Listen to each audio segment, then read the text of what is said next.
There is a thudding from the basement again. Obed sighs and leans back in his chair with a rusty squeak. He knows the noise well, but he tries not to let it bother him. The dawn light is casting a warm glow across the kitchen, filtering from the window above the sink. His wife is busy washing up after breakfast and hears the sigh. "Something wrong, dear?" she inquires sweetly, looking back at him over her shoulder. He smiles at her. She looks so beautiful in the soft sunlight, as lovely as the day he first met her at the harvest fair. An angel of comfort, a bringer of joy. Thank the Emperor for her, he thinks to himself as he gets up from his seat. "The generator's thumping again. Reckon I ought to fix it," he says, and he wants to say more, but for some reason, he cannot remember her name. There is a little stab of pain in his forehead, a needle prick, and he forgets what he was even worried about. His wife rolls her eyes and chuckles. "Nothing for you to fuss over, Obed. You can take a look later. The boys will be needing your help out in the barn." Obed shrugs and looks out the kitchen into the hallway towards the basement door. It's made from a heavy, dark wood and sits grimly amidst the cream walls of their little farmhouse.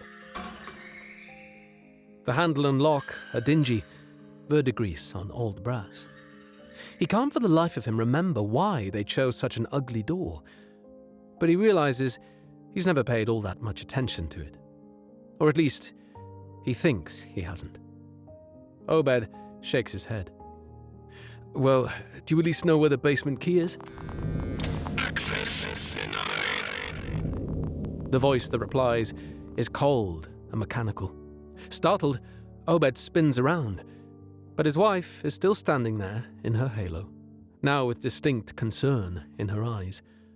"Are you sure there's nothing wrong, Obed? You look white as a sheet." "Headache," he says, not wanting to alarm her. "Just a headache." "Well, you go and see the boys. I'll make you a nice cold glass of Ploin juice for when you come in. That'll fix you right up." "Thanks, sweetheart," he says as he heads into the hallway. Behind him, the door thuds and rattles on its hinges. He ignores it and steps out onto the porch. It's a beautiful day. The morning sun makes the surrounding fields look like some sort of fancy pict, and the clouds gently scudding across the sky fill him with peace. He takes a deep breath of the fresh air and smiles. Obed loves this farm. Of course, he's always loved it, especially in the mornings. His father always said... Was it his father? Obed shakes his head. In the barn that looms next to the farmhab, he hears the sound of children laughing. The boys. His boys. They'll need help in the barn. Behind him, the door thuds and rattles on its hinges. Something's not right down there. That Emperor Dam generator needs fixing. Obed feels rage swelling inside him and can't understand why. He steps back into the cool hab and shakes his head. His wife is humming the harvest hymn. Somehow it swells to a crescendo in his ears. The door thuds and rattles. He snarls like an animal and bounds towards it. His wife yells something indistinguishable. He snarls again. He doesn't have a wife. He murdered her, beat her to death with a juice pitcher when she found out about the altar in the basement. The door thuds constantly now, and he claws at the handle, but the lock won't open. He doesn't have the key. His hands are wrong. They're not his hands.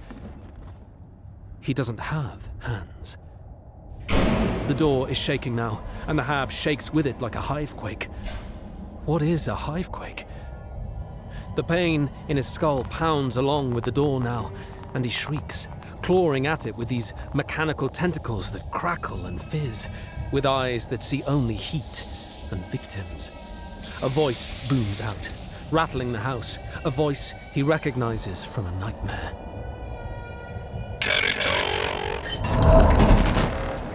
The basement door flies open, and he wails like a demon as...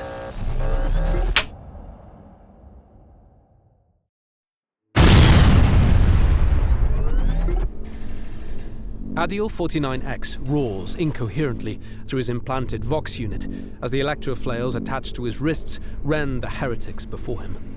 All is chaos and death, the sights and sounds of the raging battlefield forming an overwhelming cacophony of violence. Cold instinct cuts through the anarchy. His Ministorum masters make it clear. He must kill the enemies of the God Emperor for his absolution. The cultists are screaming now. Their horror and pain merge into a thrilling symphony of suffering. His hideously powerful limbs propel him over a ramshackle barricade and straight into the wretches. Fountains of gore explode, and a haze of viscera hangs in the air. Adiel 49X looks down at his electroflails, covered in heretic offal, and for a moment, they are hands. Regular hands, covered in the dirt of some planet. But then, the killing urge swells over him again, and heretics die, and die, and die. When it is done, the Arco-flagellant stands atop the butchered corpses and pants like a hound. There is nothing to kill. The pounding in his head is horrific. His ravaged mind races. What have they made him? Where is his wife? Why is there such pain? A scream builds within him. A voice booms out, rattling his augmetics, a voice he recognizes from a nightmare. Full kill.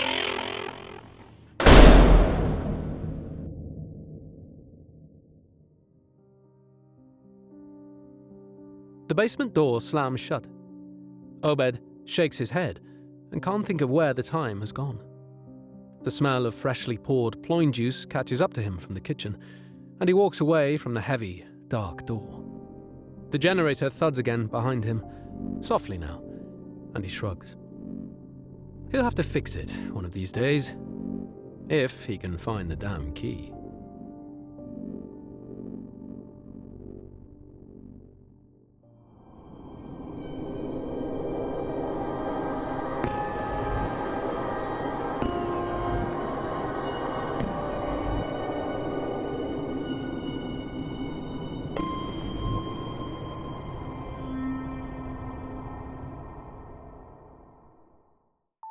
Hi everyone, thanks for listening to this episode from our new season of Untold Stories from Warhammer 40,000. Monachopsis was written by Tristan Parker and performed by Joseph Tweedale. Direction and production by Colyn DeGraaff. This story was an official selection in our 1,000-word fast fiction contest. If you enjoy tales like this, head on over to coldopenstories.com. There you'll find our catalog of tales for all factions from Warhammer 40,000, and you can read or listen to, as well as our call for submissions and community of authors and voice talent. While you're there, also be sure to check out our Original Worlds programming. There's anthologies, and you can also join us on our free Discord. Cold Open Stories is a volunteer team of creatives, none of whom receive any revenue from these productions or from the site. What we'd really love is if you told a friend, your gaming group, or your online community. We're in this to share stories worth telling, and we hope that you'll continue to join us on this journey as a writer, a voice talent, or a listener. Until next time, to be continued.